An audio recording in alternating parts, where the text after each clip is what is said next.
a mais uma tarde de nossa Semana Pedagógica 2021, promovida pela Secretaria Municipal de Educação de Cabo Frio.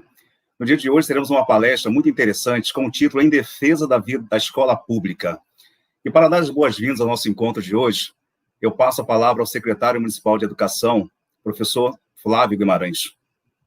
Uma boa tarde a todos os profissionais da rede de ensino do município de Cabo Frio. Agradecimentos em especial ao professor Vinícius Teixeira Santos, doutor em Educação e docente no Instituto Federal Fluminense Campus Cabo Frio, com a palestra Em Defesa da Escola Pública. Tenho colocado, desde o início da gestão, que nós deveríamos colocar em pauta e convidar toda a nossa comunidade escolar para rediscutir o que é educação pública de qualidade. Nesse sentido, quando trazemos aos nossos docentes uma palestra cujo objetivo é tratar da defesa da escola pública, consideramos primordial a reflexão dos nossos profissionais no sentido do entendimento que a sua ação docente deve, primeiro, conferir à escola pública a qualidade necessária para que todos os nossos os seus objetivos e metas e, consequentemente, tenham as suas vidas edificadas, elevadas, a partir da construção de instituições sólidas, de gestões de ensino sólidas, que considerem primordial a elevação, sobretudo do ponto imaterial dos nossos alunos.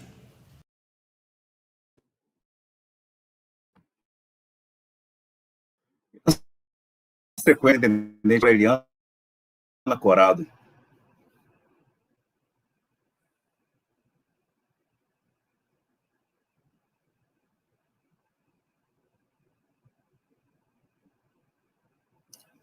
Bem, eu acho que a conexão da Eliana caiu, então vamos a alguns informes. Pessoal, de uma hora hoje. Então, após mais ou menos 40 minutos,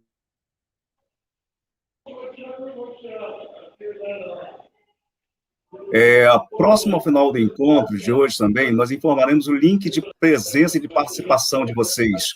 Nós pedimos que vocês não insiram os nomes e o nome da escola também lá no chat. Por favor, utilizem mesmo o formulário de participação, que é por ali que nós teremos de quem que oportunamente nós possamos enviar os certificados de participação, ok? Acho que a Eliana conseguiu entrar. Eliana?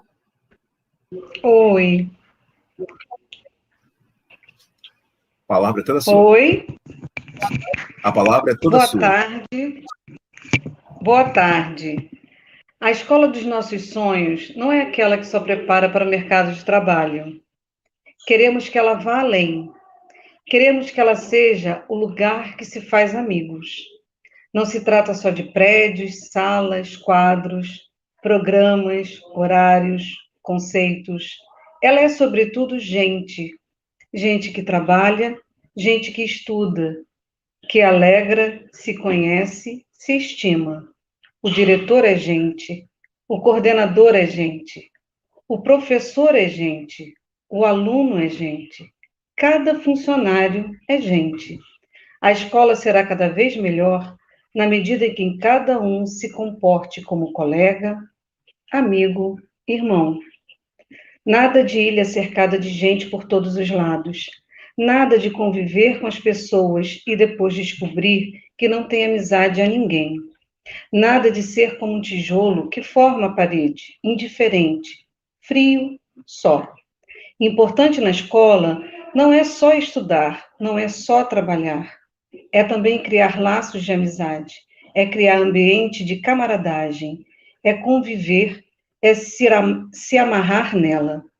Ora, é lógico, numa escola assim vai ser fácil estudar, trabalhar, crescer, fazer amigos, educar-se, ser feliz. É por aqui que podemos começar a melhorar o mundo. Paulo Freire. Boa palestra. Informação. Como informados já as unidades escolares, Infelizmente, por questões de saúde na família, não teremos hoje a palestrante da noite, com a palestra A Educação de Jovens e Adultos no Contexto da Pandemia. Então, oportunamente, em outro momento, quem sabe, nós poderemos agendar esse bate-papo sobre esse tema tão importante para todos nós. Na mediação de hoje, nós teremos eu, Gesseldo Freire, professor da Rede Municipal de Cabo Frio, e hoje membro da equipe de formação continuada da Secretaria de Educação. Pensando num tema como esse, de tamanha importância, meus queridos colegas, o que nós podemos dizer? Que a escola, como um território, ela age. Ela é um espaço de interminável conquista, é um lugar de trocas, é um lugar de ensino, é um lugar de aprendizagem, mas, acima de tudo, é um lugar de vida. Afinal, a escola é um direito territorial, fazendo aqui uma recorrência à fala de território de Newton Santos e outras pessoas tantas da geografia. E, ao longo da história, essa conquista não tem sido simples, uma vez que grandes são os desafios que enfrentamos para a construção de consideráveis condições para esse território, desse espaço, para e por nossos alunos. Vale, por fim, ressaltar, pessoal, que a escola pública representa para muitos deles, para muitos desses alunos, para muitos desses sujeitos, uma das pouquíssimas experiências democráticas na vida. Daí, portanto, dizemos o quê? É sempre necessário a defesa da escola pública. E para a palestra de hoje, com o título Em Defesa da Escola Pública, nós queremos dar as boas-vindas ao professor Vinícius Teixeira Santos. Quem é o professor Vinícius? Ele é histórico e doutor em educação pela Pontífice Universidade Católica do Rio de Janeiro e Universidade Católica de Petrópolis, como também professor do Instituto Federal Fluminense no campus Cabo Frio. Meu professor Vinícius, meu grande amigo, seja muito bem-vindo, a tarde é sua.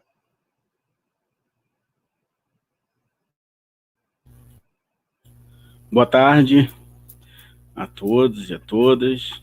É um prazer estar aqui com vocês, né, na condição de um colega que vai papear, né, vamos dialogar sobre essa temática. Eu que pertencia à Rede Municipal de Cabo Frio entre os anos de 2002 e março de 2009. Então, recorrentemente, eu converso com os colegas da rede municipal, da rede estadual, e é um privilégio poder participar desse momento.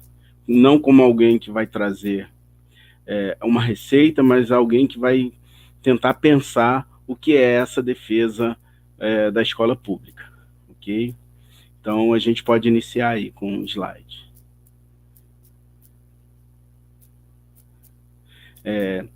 Eu prefiro ouvir os poetas primeiro, né? O senhor sabe.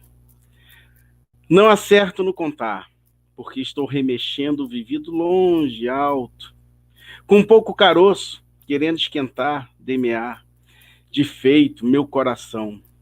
Naquelas lembranças, ou quero enfiar a ideia, achar o rumozinho forte das coisas, caminho do que houve e do que não houve. Às vezes não é fácil, fé que não é. E nessa parte, né, de contar essas histórias, é importante também o Gilberto Velho, que é um antropólogo já falecido recentemente, mas que também carrega uma poeticidade muito importante. O que sempre vemos e encontramos pode ser familiar, mas não é necessariamente conhecido. Pensemos isso na escola. Se eu morrer, morre comigo um certo modo de ver, disse o poeta. Um poeta é só isto, um certo modo de ver. O diabo é que de tanto ver a gente banaliza o olhar. Vê não vendo. Experimente ver pela primeira vez o que você vê todo dia, sem ver. Parece fácil, mas não é. O que nos cerca, o que nos é familiar, já não desperta curiosidade. O campo visual da nossa rotina é como um vazio. Otto Lara Rezende. Sei que às vezes uso palavras repetidas, mas quais são as palavras que nunca são ditas?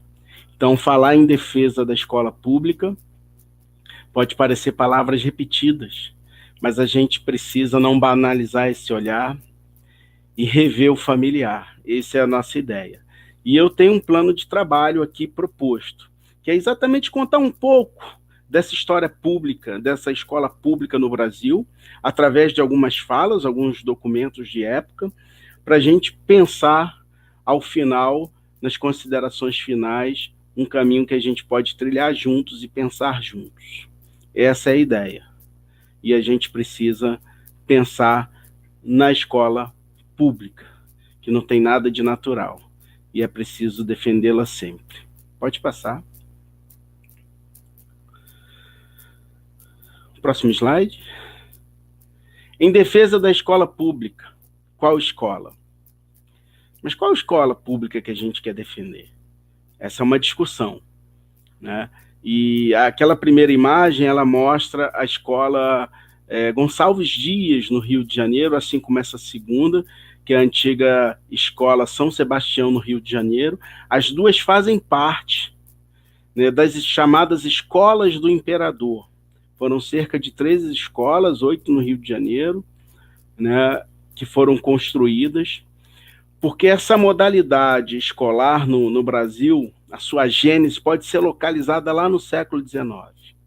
E se nesse tempo de pandemia, em que a gente, o tempo escolar e os espaços foram todos assim impactados, né? A gente sabe dos tempos, dos espaços, como são diferentes nesses processos de ensino-aprendizagem. Naquele momento do século XIX, a forma escolar de educação ela não era dominante. Era a educação domiciliar, para quem podia pagar, os seus preceptores, os mestres de escolas. E naquele momento, principalmente a partir da segunda metade do século XIX, começa a se criar as escolas, as casas-escolas.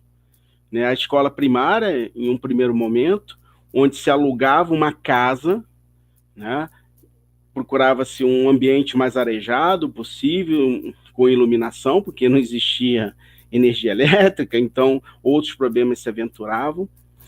E já a partir da década de 70, para convencer, inclusive, as elites a estudarem nessas escolas, são criados esses palacetes da educação. Então, assim, essa escola aí, quando ela foi criada, ela não era pensada nas classes populares. A escola primária, as casas-escolas, com o objetivo de controlar, higienizar, disciplinar as classes populares. Isso era dito de forma muito clara, porque havia uma desconfiança, principalmente a partir da segunda metade do século XIX, onde aumenta progressivamente o número de libertos no país. E eram considerados classes perigosas. Então, a gênese da escola no Brasil, ela é realizada com um intuito muito, muito definido, que era de controle mesmo das chamadas classes perigosas. Certo? Então, e não eram essas escolas aí, as chamadas escolas do imperador. O próprio Liceu de Niterói é um exemplo de uma dessas escolas. Pode passar. Pode passar. Isso. E aí eu trouxe, né, que escola é essa? Porque a gente tem realidades distintas, né? Então, essa é uma escola de pau a pique, né? Então, uma realidade bem distinta. Pode passar o slide. E tem ausência nessas imagens, né? Que ausências são essas, né? Porque uma escola ela não é feita só de tijolos, ela não é feita de cimento, de palha, ela é feita por pessoas e das relações que as pessoas estabelecem em qualquer espaço social. E nesse sentido, pode passar o slide, é fundamental, né, a gente pensar que a gente precisa fazer algumas reconstruções. E aí eu vou ler essa parte de Capitães da Areia, que eu acho importante. Voz poderosa como nenhuma outra, porque é uma voz que chama para lutar por todos, pelo destino de todos, sem exceção. Voz que atravessa a cidade e vem de todos os lados. Voz que traz com ela uma festa, que faz o inverno acabar lá fora e ser primavera, a primavera da luta. Voz que chama Pedro Bala, que o leva para a luta. Voz que vem de todos os peitos esfomeados da cidade, de todos os peitos explorados da cidade. Voz que traz o bem maior do mundo, bem que é igual ao sol, mesmo maior que o sol, a liberdade. A cidade do dia de primavera é deslumbradamente bela. Deslumbradamente bela. Uma voz de mulher canta a canção da Bahia, canção da beleza da Bahia. Cidade negra e velha, sinos de igreja, ruas calçadas de pedra. Dentro de Pedro Bala, uma voz chama. Voz que traz para a canção da Bahia, a canção da liberdade, voz poderosa que chama, voz de toda a cidade, pobre da Bahia, voz da liberdade. Jorge Amado, Capitães da Areia. Pode passar o próximo slide. Eu trago esse trecho porque esse livro de Jorge Amado, né, que trata de questões sociais, ele foi uma das inspirações de Anísio Teixeira para pensar as escolas parque em Salvador. Então, defender a escola pública também significa reconstruir as nossas utopias, onde um dia se pensou grande esse país, se pensou que pudesse alcançar objetivos muito maiores e muito mais intensos dessas relações. Então, é preciso a gente reconstruir. No momento que a gente tem um regresso extremamente conservador no país, extremamente problemático, é preciso rever aqueles que pensaram uma escola para um país diferente. Entre eles, o Anísio Teixeira. Pode passar. E, nesse sentido, é preciso também o resgate da utopia possível, né, de uma educação pública, gratuita e de qualidade referenciada socialmente. Este foi um encontro no início da década de 90, em Niterói, né, como a Lia Faria, que está ali ao fundo, chamou de Encontro das Águas. Darcy Ribeiro e Paulo Freire, talvez as duas grandes experiências no campo da educação e com projetos da segunda metade do século XX. Então, é preciso essa reconstrução, é preciso a gente rever esses pilares, essas questões importantes, porque o momento que a gente vive não é para gerar imobilismo, é para a gente decifrar o momento e tentar construir uma escola possível, uma utopia possível. Pode prosseguir.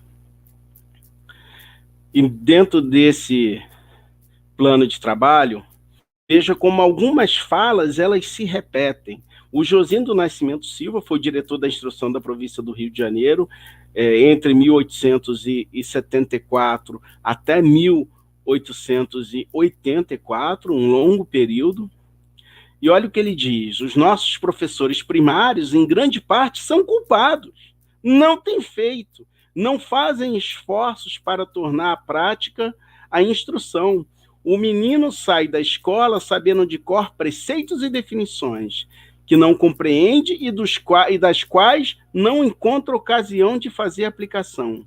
Os pais sentem que os filhos perdem tempo e que não há utilidade no que aprendem.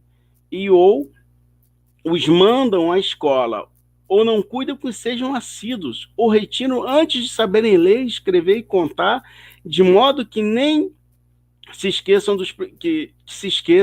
dos primeiros 3 meses que passam em outra ocupação e daquilo que aprendem. Então, essa é uma fala recorrente, não é uma fala nova, que o ensino deve ser prático, que os professores, né, são um dos escolhidos, né, como um grande problema da educação brasileira. Isso é uma visão recorrente, não há nada de novo, né? Em pleno século XIX, o Josino já colocava essas questões. Então, é importante a gente ficar atento, né, que algumas formulações parecem muito novas, e a gente procura os tempos imemoriais de uma escola, e é preciso a gente saber que alguns debates eles são mais antigos do que parecem. Então, eu estou apresentando o que o Josino pensa, um dos representantes das classes dominantes no Rio de Janeiro no século XIX. Não necessariamente eu estou concordando. Prossegue. Próximo slide. A escola dos tempos passados era o terror da infância. Os pedagogos modernos querem a divertida, atrativa e, ao mesmo tempo, instrutiva, de sorte que o próprio menino se interesse na frequência. A instrução, que era toda abstrata e não tinha afinidade sequer com a realidade da vida, deve ser prática, útil ao menino e à família desde os primeiros tempos escolares. E isso é importante a gente ter, porque às vezes a gente ouve que no mundo moderno, que as informações estão disponíveis, né? Que o ensino não é mais, a Decorep, que está tudo disponível. Esse não é um debate novo, porque na época do Josino também não existia internet, quiçá eletricidade, nem eletricidade existia. Ou seja, essa diferença entre um espaço determinado com um tempo para processos de ensino-aprendizagem, né, com um choque com o cotidiano das pessoas, ela é mais antiga. Então, não dá para atribuir, né, esse choque apenas à modernidade com as novas tecnologias. Nesse sentido, Machado de Assis, por exemplo, escreve um conto, Contos da Escola, de 1884, publicado na Gazeta de Notícias, em que o menino está muito mais preocupado com a bela paisagem, com o Morro do Livramento, com as pipas, e ele lá preso estudando gramática e se queixando. E outro dia que ele não vai à escola, ele dá uma fugida e vai se banhar e volta todo molhado. Então, assim, que outras realidades são mais atrativas está para além de um momento histórico. E a escola sempre teve esse problema, porque é um problema de gerações. É um espaço delimitado, um corte na realidade, no tempo das pessoas. Então, o discurso não é novo. Então, não dá para atribuir apenas à modernidade. Pode passar, por favor.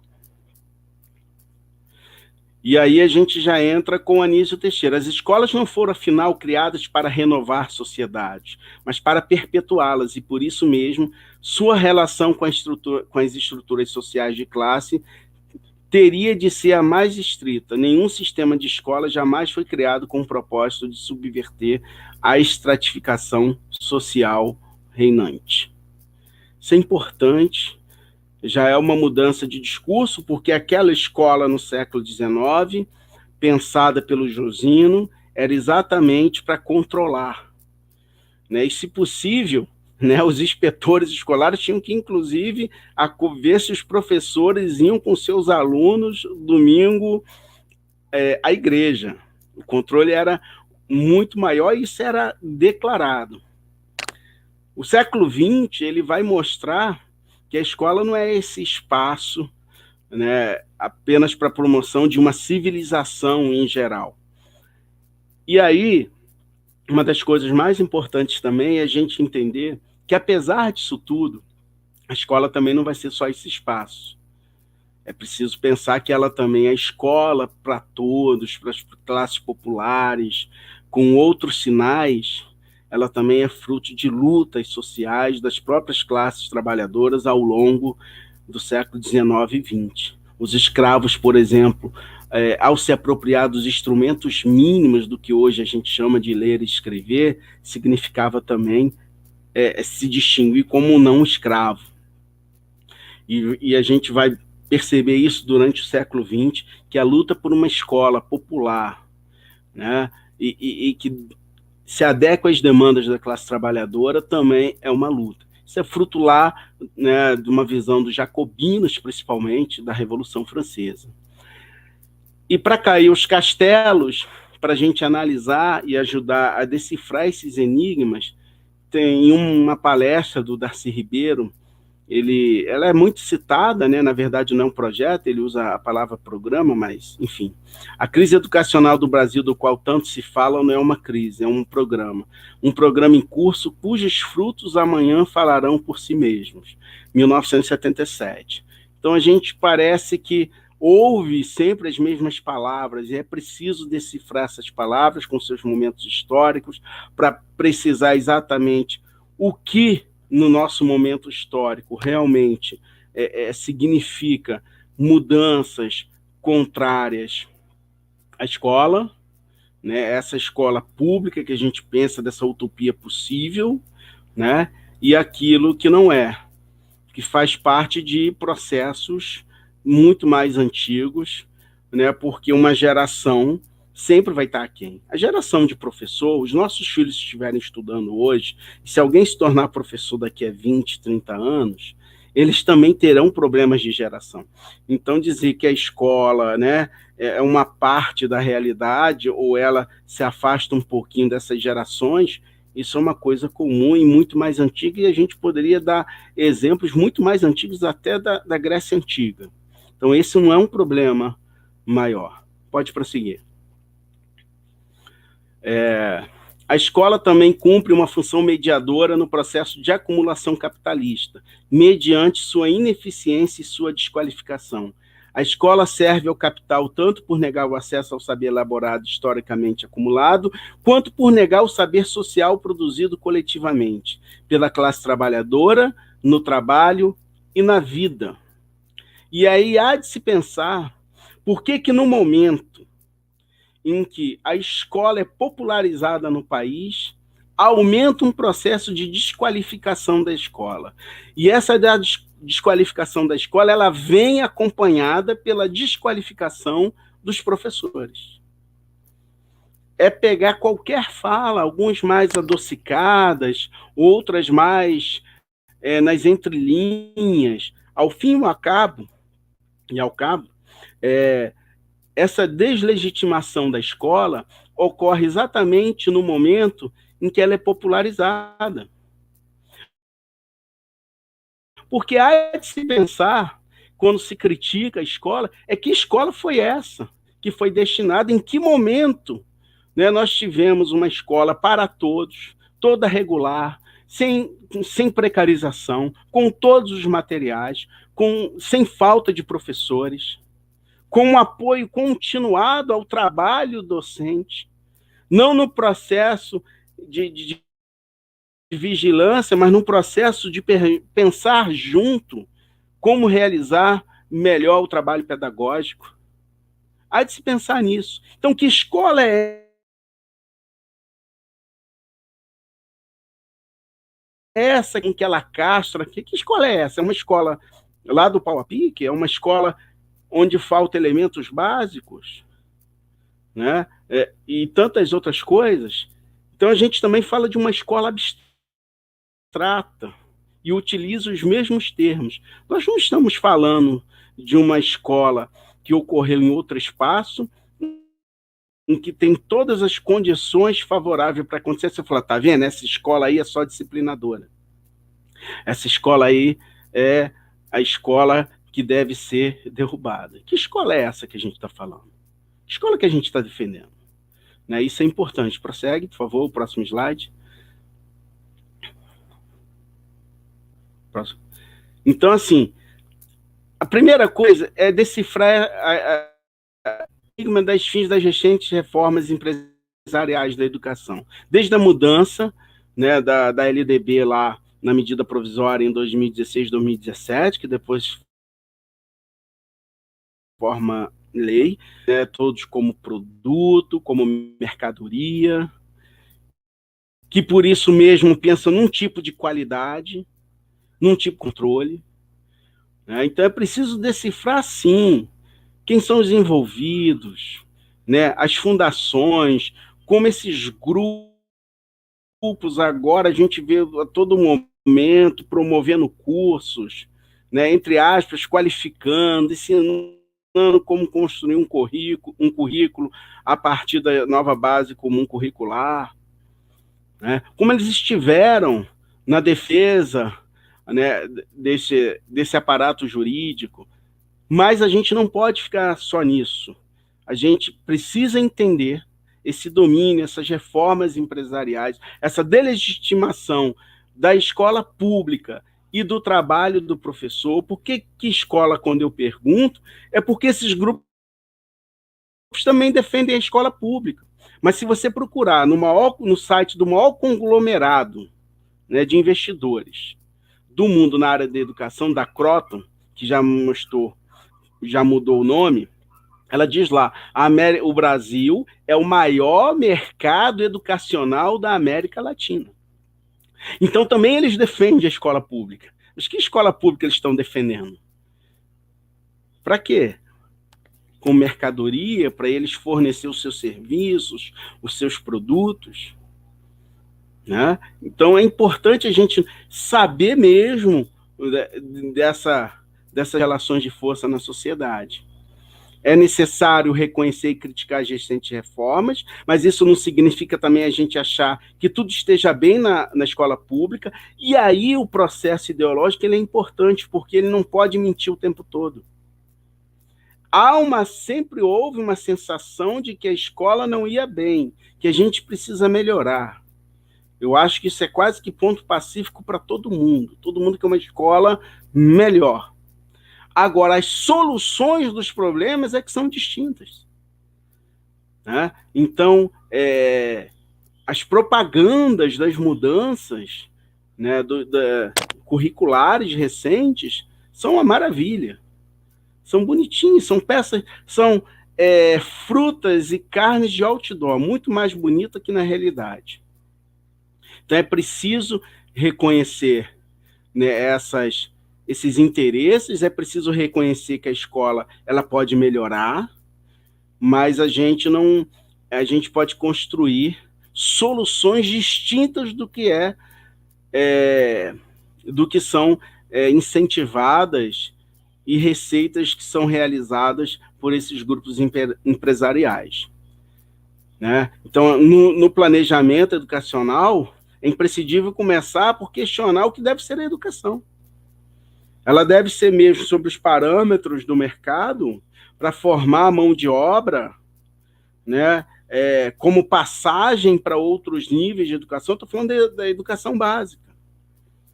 Né? Qual é a função, né, da escola básica nesse início do século XXI?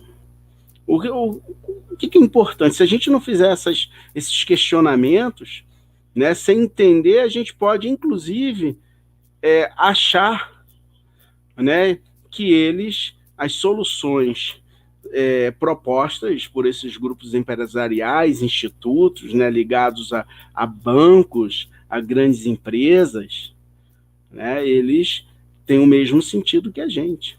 E outra coisa, os vocábulos não são neutros. E os vocábulos são lindos, são maravilhosos.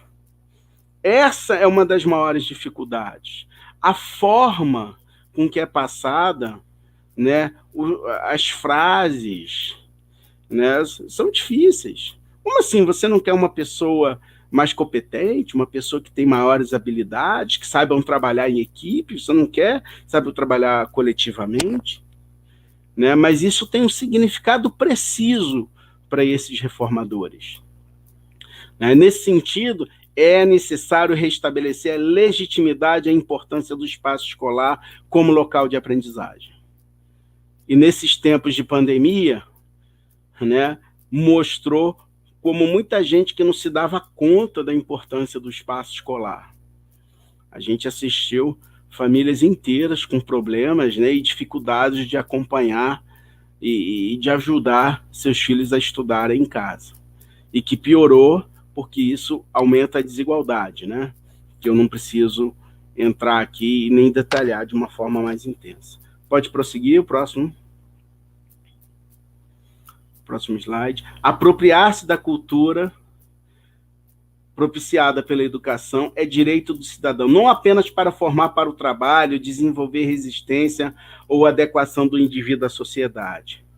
Né? O que, quando e como ensinar são questões que sempre estão presentes.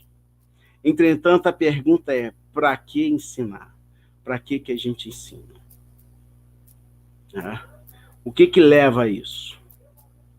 Então, se nada substitui um bom professor, como lembra o Antônio Nova, há de se pensar qual é o sentido que se é dado, por exemplo, por esses reformadores e para aqueles que querem uma educação popular, referenciada socialmente, que realmente atendam às demandas, que ajudem ao desenvolvimento dos processos realmente cognitivos dos alunos e não só voltada para uma funcionalidade, como preparar para o mercado de trabalho, a gente não ignora, logicamente, né? Ou para mudanças de níveis, né? Como uma etapa preparatória. Então, o que é uma escola? Ela não é só de tijolos, né? Ela é constituída por pessoas que se encontram em um determinado espaço e tempo. E neste momento nós estamos em escola aqui, né? Porque é esse encontro que faz, claro, esse momento devido às circunstâncias. Nada substitui o encontro presencial. Tá certo? Próximo. Então, é preciso a gente pensar nisso para construir, porque diante de tanta avalanche de perda de direitos, de desqualificação docente, a gente precisa continuar e construir. Porque se a gente deixar de construir o mínimo hoje dentro do que é possível, dificilmente a gente pode ter um amanhã melhor. Por isso eu termino com Paulo Freire. Quando a gente diz a luta continua, significa que não dá para parar. O problema que provoca está aí presente. É possível e normal um desalento. O que não é possível é que o desalento vire desencanto e passe a imobilizar. A expressão a luta continua sublinha a continuidade histórica. Quando estamos na luta, sentimos o gosto de ver a utopia encarnada, o prazer, a alegria fabulosa de fazer a escola pública popular. A grande questão, ao avaliarmos nossas ações, é que não se faz o que se quer, mas o que se pode. Uma das condições fundamentais é tornar possível o que parece não ser possível. A gente tem que lutar para tornar possível o que ainda não é possível. Isto faz parte da tarefa histórica de redesenhar e reconstruir o mundo. E é porque nós, professores, nós que trabalhamos no magistério, a gente ainda acredita mais no poder das flores do que no poder das armas, para uma sociedade melhor. Por isso, ele nunca. Muito obrigado e uma boa tarde.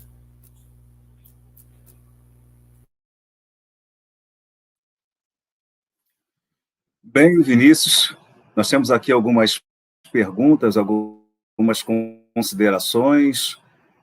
A Renata Tostes informa: essa retrospectiva histórica é muito importante para compreendermos os tempos atuais. A Simone Guimarães informa: na educação formativa, há várias pessoas envolvidas: o professor, o aluno, a comunidade escolar.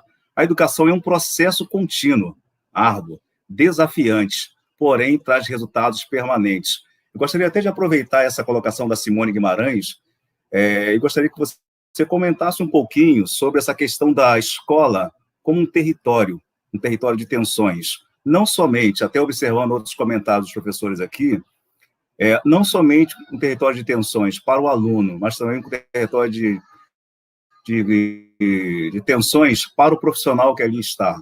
Não só o professor, mas todos os membros da comunidade. O que você pode dizer a respeito?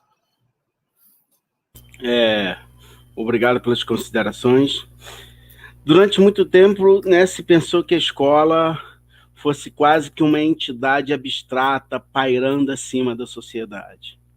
Ela pensada assim, a gente vai para uma visão salvacionista, né, ou apenas ou pode cair no oposto. Mas essa visão salvacionista, né, que vai pensar a escola sem exatamente esses territórios de conflito, é porque exatamente as mesmas forças sociais, econômicas, políticas, religiosas que atuam na sociedade também atuam na escola. A gente não pode achar que a escola ela está alheia a esses processos, os mesmos conflitos. E os grandes desafios é que se num espaço, né, menor desse, no microcosmo, se a gente não construir relações mais horizontais, democratizantes, né, onde a gente possa construir uma outra cultura, dificilmente a gente pode pensar outras sociedades. Por isso, talvez porque a escola ela é tão capilar, né, e com tantas culturas escolares tão distintas, é preciso que a gente pense nessas realidades. O grande desafio é a gente construir isso ao longo da nossa história. Claro, não é só na escola que ocorre as aprendizagens. A educação é muito mais ampla, ela não se refere à escolarização, mas em um determinado momento da sociedade, as coisas se complexificaram tanto que você pensa numa sociedade mais primitiva, mais primeva, onde o menino nascia ao brincar, ao se divertir, em espaços, digamos assim, mais naturais, ele já aprendia todos os conteúdos necessários para ele se movimentar, ter um trânsito mais livre naquela sociedade. Só que a história da escola está articulado com essa complexificação da sociedade. Então, assim, educação a gente vai ter em todos os espaços sociais, não só na escola, né? Mas, em determinados momentos, né, foi necessário delimitar um espaço porque a família, né, e o clã já não davam conta dos saberes necessários. É só pensar na sociedade que a gente vive hoje. Né? Se todas as famílias realmente dariam conta de acompanhar todos os processos de ensino-aprendizagem. Né? É claro que a gente aprende no sindicato, a gente aprende na associação de moradores, em todos os espaços sociais. A educação é muito mais ampla que a escola. Mas a escola ela tem um local definido. E definir essas aprendizagens necessárias, porque a gente ensina, que a gente acredita que que esses conhecimentos possam desenvolver, né, processos intelectuais, mentais, cognitivos mais intensos. Coisa que a mera imersão cultural já não dá conta, como em sociedades que vivem outras dinâmicas. Tá certo?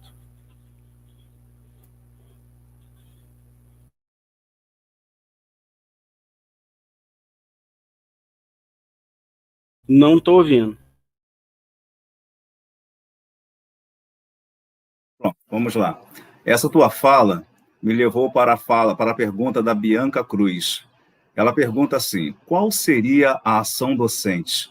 Para ela, houve, com o passar dos anos, uma inversão de valores, pois a escola passou a fazer passou a fazer o que é o papel da família: educar, passar valores, princípios. Na sequência, nós temos aqui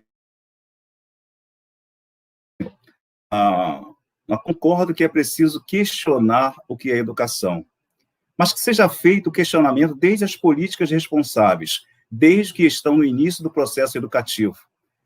Eu acho que tem como a gente comentar alguma coisa sobre essa questão da educação que serve ao capitalismo, que serve a um sistema. É possível, Vinícius? Conversarmos alguma coisa a respeito? Sim. Por exemplo, quando eu citei lá as reformas empresariais, é nesse sentido, né, que ela é pensada, né, todas as políticas públicas recentes de mudança na parte curricular, né, e tantas outras já pensam nisso, como uma adequação. Agora, essas políticas estão postas aí.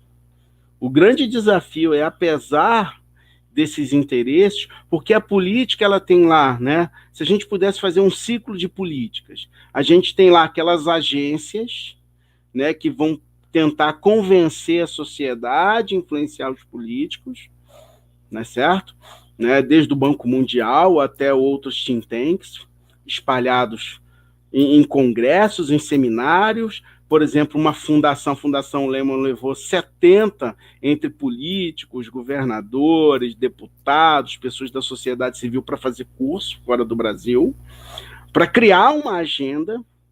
A gente tem a construção do texto jurídico, né, que é quando ela vira uma lei, né, e ela tem uma intencionalidade, mas a gente tem na ponta da linha prática como esses profissionais vão interpretar isso e como vai ser colocado. Eu acho que o grande desafio para esse enfrentamento é como nós, profissionais da educação, diante de uma perspectiva que quer transformar tudo em mercadoria, como a gente pode construir os contrapontos, seja no currículo, na nossa ação docente, né? E é possível, mas isso só é possível coletivamente. Não adianta fazer lá uma disciplina legal de uma disciplina e não pensar as outras, né? É preciso pensar coletivamente a categoria docente na hora dessa construção. Então, assim, a educação é vista, né, nesse sentido, por esses organismos e por esses promotores dessas políticas, como uma forma de obter lucros. Né? Se você fizer um paralelo com a saúde, é mesmo quem pode pagar vai ter acesso. Só que a educação é um direito, ela não é mercadoria. E não tratá-la como mercadoria, a gente precisa inverter os sinais e não cair no jogo, nas estratégias, o que é extremamente complexo. Eu não estou dizendo que nada é fácil, mas a gente precisa construir. Né? Então, a gente tem mecanismos. E veja, há interesses que são limites, que tipo de educação que eles querem, né? Que servem esses interesses, por exemplo, desses grandes organismos. Não é uma educação para todos. Eles prescindem. Agora, você precisa também, na massa da população, que ela obtenha também alguns conhecimentos, porque é importante. Você imagina se nós temos aí 14 milhões de analfabetos. 14 milhões de analfabetos, se for um banco, ele precisa de uma pessoa que tem na camisa escrito "posso ajudar". Ele precisa de um auxílio. Se a pessoa domina esses instrumentos mínimos, eu posso dispensar determinadas pessoas de trabalho. Então, eles têm interesses. Agora, isso não significa que saber ler não seja importante para a classe trabalhadora. E isso não era um problema, por exemplo, para Lenin, para Gramsci, para Marx, para Trotsky, para Che Guevara, por exemplo. Porque existe uma coisa que é o patrimônio da humanidade. Não importa quem desenvolveu aquilo. Não importa quem desenvolveu o primeiro machado. Mas ele facilitou o trabalho de cortar uma árvore, ele passa a ser patrimônio, e isso facilita o trabalho de todos. Não é que seja uma educação neutra, mas passa a ser um direito, porque é produzida pelo conjunto da humanidade, mas que é apropriada de forma excludente e privilegiada por alguns grupos. Essa discussão, por exemplo, das ciências humanas. Se você pegar algumas escolas, né, digamos assim, de elite, que custam aí R$13 mil a mensalidade de ensino médio, que para garantir a matrícula você tem que pagar 60 mil, 30 mil, eles não precisam de arte, de música, de sociologia, de filosofia, tem 2 salas de cinema, 2 salas de arte, entendeu? Eles não precisam disso. Então tem determinados elementos que vão além do interesse do capital. Agora, o capital se apropria de tudo. O capital se apropria das demandas, por exemplo, dos movimentos sociais, e vai vender, vai aparecer na televisão, vai aparecer no Big Brother. Tudo pode se transformar numa mercadoria. A religião pode se transformar numa mercadoria. Então, se a gente não tiver muito bem isso delineado, a gente vai para o imobilismo. Então, não é possível. Então, não vou ensinar isso porque isso só está ajudando o capital. Ler, escrever e esse domínio mínimo pode ajudar o capital, mas também não é uma demanda da classe trabalhadora. Isso nunca foi um problema para os grandes revolucionários, né? E é nesse sentido. E nem para Foucault, né? E nem para Foucault foi um grande problema, que ele não achava problema nenhum alguém que sabia mais ensinar alguém que sabia menos. Isso está no livro dele, Ditos e Escritos, número 4, volume 4. Dentro de um jogo de verdade, ou seja, dentro de um jogo que se considera provisório o conhecimento, isso aí não existem verdades absolutas, ele não via como problema, tá certo? Então é preciso decifrar esse enigma para a gente construir alternativas. E essas alternativas, por exemplo, a própria Base Nacional Comum Curricular vinha sendo construída uma outra pelos movimentos sociais, pelos sindicatos, pelas associações de pós-graduação. De repente vem a medida provisória. Mas ainda assim a gente precisa construir alternativas, senão a gente vai para o imobilismo. Assim, pensando nessa sua fala, fazendo uma relação com Marx, será que a gente poderia pensar alguma coisa no sentido de que a educação, a instrução, o conhecimento é uma mercadoria, Mas essa mesma mercadoria, por mais que a gente vá contra esse capitalismo que tem essa instrução como mercadoria, essa mesma mercadoria também não serve de auxílio também àqueles que são contra esse capitalismo? Sim, Afinal né? de contas... O Bertold Brecht fala isso, né? Que eles criaram um traidor, que tudo que ele aprendeu agora ele estava usando contra aqueles que o criaram, né? Então, assim, Marx não surgiu numa sociedade socialista. Marx surgiu numa sociedade capitalista. O Trotsky mesmo fala que não é possível construir, nem o Lenin, né? Que é possível construir uma sociedade diferente do nada. Eles não tinham um problema com apropriações, com desenvolvimento de determinados conhecimentos, mesmo que tivessem sido produzidos numa sociedade burguesa. Marx não é fruto de uma sociedade capitalista, ou socialista, ele é fruto de uma sociedade capitalista. Então é preciso a gente separar isso mesmo, porque senão a gente tudo vai atribuir que é só o poder de capital e não vai do capital e não vai perceber que existem determinadas questões que fazem parte da formação humana mais ampla, né? Isso é extremamente importante para a gente e para a sociedade, né? E veja bem, a gente não vai preparar para o mercado de trabalho só, mas a gente não pode ignorar, a gente vive neste mundo, e toda educação, o Gessel de colegas, prepara para o mercado de trabalho. As pessoas serão inseridas no mercado de trabalho com a instrução, a educação que tiverem, seja um analfabeto ou seja um doutor. Seja aquele que, mesmo criticando a escola, está numa universidade criticando a escola, mas ele tem um mercado dele de trabalho. Precisa sobreviver. Então, o desafio das escolas públicas é, diante de uma sociedade injusta, homofóbica, conservadora, é o que podemos fazer, né, para, digamos assim, para usar uma palavra que está aí corrente, empoderar dentro dessa realidade as classes populares. Diante disso, porque a gente vive nessa sociedade injusta, desigual, preconceituosa, mas a gente vive nesta sociedade. E as pessoas precisam viver nela, porque é delas que vão extrair a sua vida.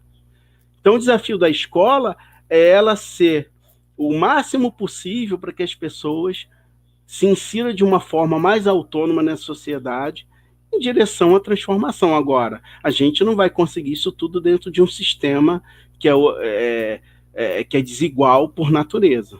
É impossível vivenciar plenamente isso. A gente não vive num paraíso, a gente vive nessa concretude aqui. É nessa concretude que a escola tem a sua missão de contribuir, de auxiliar, não de ser salvadora, não de dar conta do desemprego, não de dar conta de todos os problemas. Porque senão a gente traz para a escola, né, um peso que não é dela. Né? Senão, assim, países da Europa, o Japão, não tinha um problema de desemprego, porque é mão de obra altamente, digamos, qualificada. E não é isso. Então, a gente não pode assumir também pesos que estão para além dos muros escolares, que depende de outras questões, das políticas econômicas, da estrutura social, de uma série de questões que influenciam nesse processo. Se a gente acreditar que a escola ela acaba com o desemprego, a gente vai criar ilusão. E isso é muito perverso. É isso que a gente não pode fazer. Ela não é tudo. A educação não dá conta de tudo. Ah, então vamos deixar de estudar? Não, não é isso. É não fazer promessas vãs, que é o pior. A gente não tem como acabar com o desemprego. A educação não dá conta disso. Porque isso depende do sistema social, de outras mudanças que estão para além da mudança. Mas é importante que as classes populares possam se apropriar de saberes necessários para um trânsito mais autônomo na sociedade que vivemos, até, né, como um direito social e não como mercadoria. Ok. A Ivanete Mendonça, ela traz aqui, acredita em muitos modelos possíveis de escolas públicas e de qualidade, visto que a diversidade cultural e geográfica do nosso país não pode ser engessada por um modelo único. Os parâmetros, sim. Em seguida, a Cíntia Pereira, ela fala assim, não sei se citou o Darcy Ribeiro, se fez uma conversa com o Darcy Ribeiro, com o Paulo Freire ali, né? Darcy mostrou como os CIEPs e que a educação de qualidade é uma utopia possível. Lamentavelmente, vimos o desmonte desse projeto. Você tem alguma coisa a dizer a respeito, Vinícius? Sobre esse projeto que ficou pelo meio do caminho? Sou até suspeito, né? Porque eu sou apaixonado por esse projeto, que ele sempre fez questão. Darcy, ele era humilde, ele falou assim, isso eu aprendi do mestre, foi do Anísio Teixeira. Ele nunca quis colocar. Então, este modelo possível de construir uma escola diferente, onde tinham momentos de estudo, né, se pensava outras atividades, além daquelas que a gente pensa na sala de aula, uma escola diferente é possível, sim. E você pega relatos e mais relatos, o Caco Barcelos, quem puder assistir o relato do Caco Barcelos sobre os CIEPs, né? Não os CIEPs, mas sobre as escolas no Rio Grande do Sul, por exemplo, né? E tantos outros modelos, nós temos vários relatos que só chegam hoje, mas às vezes se politiza determinadas coisas, né? Como, por exemplo, chamar os CIEPs de brisolões, e aí se politizou e não se deu continuidade. E, aliás, a gente vive nesse processo de um eterno retorno. Eu ouço essas mesmas coisas desde o século XIX, eu leio, né? Ouço não, eu leio no século XIX, ainda ouço hoje. E aí é só mesmo com o Darcy para a gente entender que é um programa, né? Eu me lembro nos anos 80, que você, para conseguir uma vaga numa escola pública, você precisava enfrentar filas e filas e filas, ou então tentar uma pechada, né, como se diz, para conseguir uma vaguinha. Então você excluía simplesmente porque as pessoas não tinham vaga para todo mundo. Hoje os processos de exclusão são mais sofisticados, né? Você entra, mas existem a precarização, a desqualificação, a deslegitimação do espaço escolar, dos seus profissionais, dos alunos, e outros problemas que não se resolvem, né, apenas no espaço escolar. Então, assim, o Paulo Freire dizia que o maior projeto de educação que ele já tinha visto e da América Latina, nesse encontro das águas, foram os CIEPs.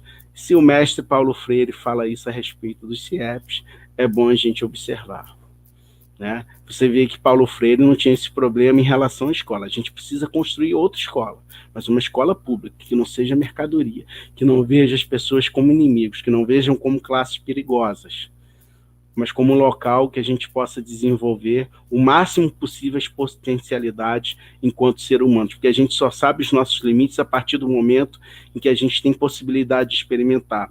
Eu só pude saber que eu não tenho habilidade para cortar madeira quando eu fui cortar madeira.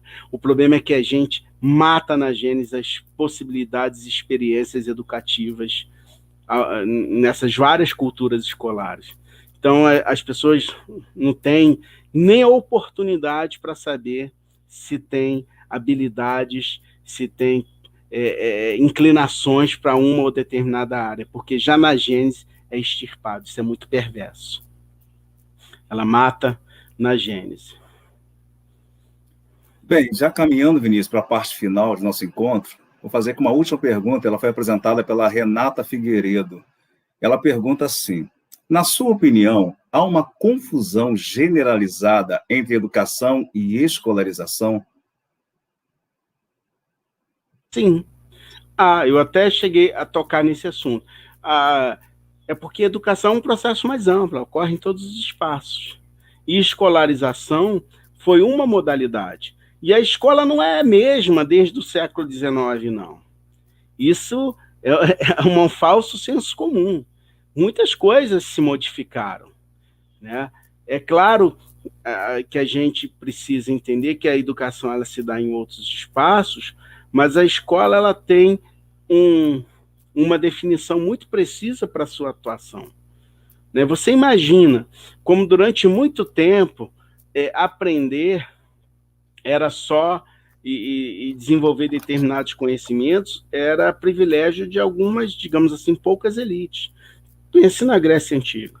Agora, quando você pensa na escola como local de ócio, em que você tem que destinar um tempo das pessoas, que as pessoas podem dispor de um tempo para não estar, segundo o capitalismo, num trabalho morto, que elas podem desenvolver, adquirir conhecimentos, se relacionar, socializar, desenvolver processos cognitivos superiores.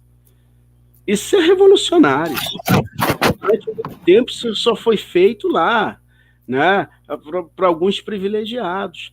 E quando a escola surge no Brasil, principalmente no século XIX, o tempo escolar ele teve que enfrentar o tempo da igreja, o tempo do trabalho. Você imaginar que você pode dispor de um tempo para o livre desenvolvimento intelectual, emocional de todas as classes, isso é lindo demais. Porque, de outra forma, né, até o século XIX, não, o tempo tem que ser o trabalho. Você não pode parar de trabalhar para ir à escola. Você não pode deixar de fazer aquilo outro para ir para a escola.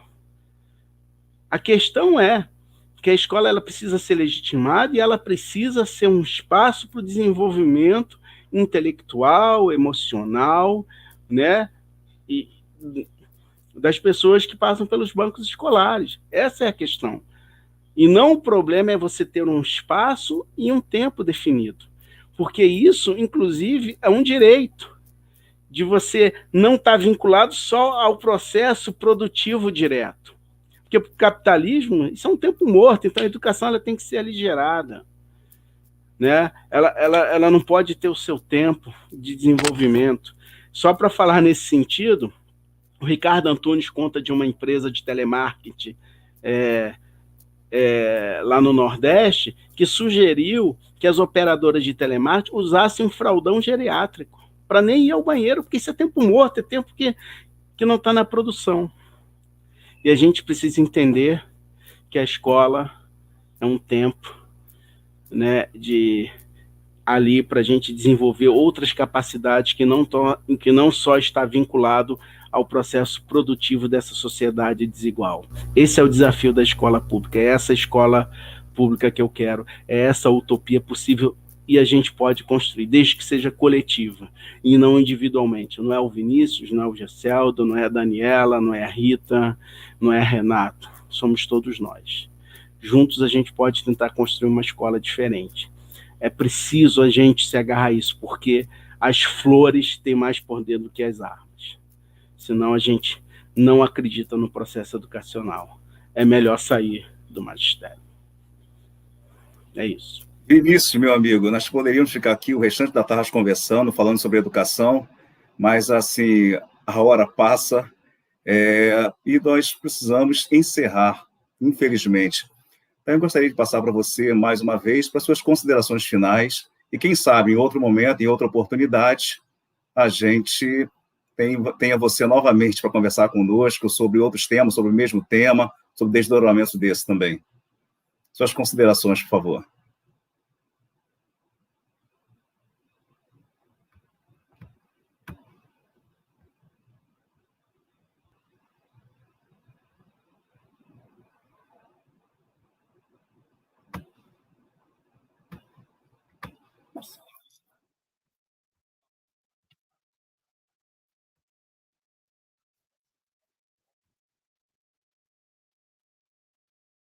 Essa vinculada. Então a gente precisa ainda acreditar nesse sonho possível de construir uma escola pública referenciada socialmente para todos, e não apenas como passagem ou como preparatória para o mercado de trabalho de forma aligerada, de forma a ignorar as culturas silenciadas, as várias discussões que são candentes na sociedade atual. Elas todas que se possa imaginar. É esse o nosso desafio e é isso que eu estou em busca, porque essa escola precisa ser construída e a gente está em processo de construção. Difícil, complexo, mas a gente caminha junto para tentar construir, porque é isso que a gente acredita numa sociedade melhor. De outra forma, a gente ia acreditar que é pegando uma arma e impondo ao conjunto da sociedade a visão. Então eu vou sempre dizer, como inspirado na Revolução dos Cravos, que eu ainda acredito mais nas flores da educação vencendo os canhões da ignorância, do conservadorismo, do preconceito e de todas as formas de opressão que possam ser imaginadas e que a gente vivencia no nosso momento atual. Uma boa tarde, é um privilégio estar aqui, é um prazer. Eu estou aqui por prazer mesmo. E fico muito grato por isso, porque é uma oportunidade de pensar junto, e não de alguém que vai dizer verdades absolutas, mas alguém que está disposto a pensar e rever os caminhos com todos nós, com todos vocês, com todos os professores, com os meus alunos, com todo mundo. Muito obrigado e uma boa tarde. Nós que agradecemos, Vinícius. Muito obrigado mesmo pela tarde prazerosa, pelas reflexões, pelas considerações. Muito obrigado mesmo. Só lembrando ao pessoal que aqueles que ainda não preencheram o link de participação, por favor, preencham. Não coloquem as informações de nome de escola e nome de profissional no chat, porque o controle todo é feito pelo link de participação, que nós já colocamos aí para vocês. Lembrando que amanhã nós teremos, às 9 horas, nosso encontro com o pessoal da Tecnologia da Informação da Secretaria Municipal de Educação, com o tema Gestão em Google Sala de Aula. Então, para aqueles que fizeram a inscrição, para outros que ainda não fizeram, nós teremos esse encontro amanhã. Então, gente, mais uma tarde terminada conosco aqui, nesse ciclo de palestras, nesse ciclo de bate-papo. E até o nosso próximo encontro. Tenham todos uma excelente tarde e um excelente fim de quinta-feira. Tchau, tchau para todos. Foi um prazer estar com vocês aqui.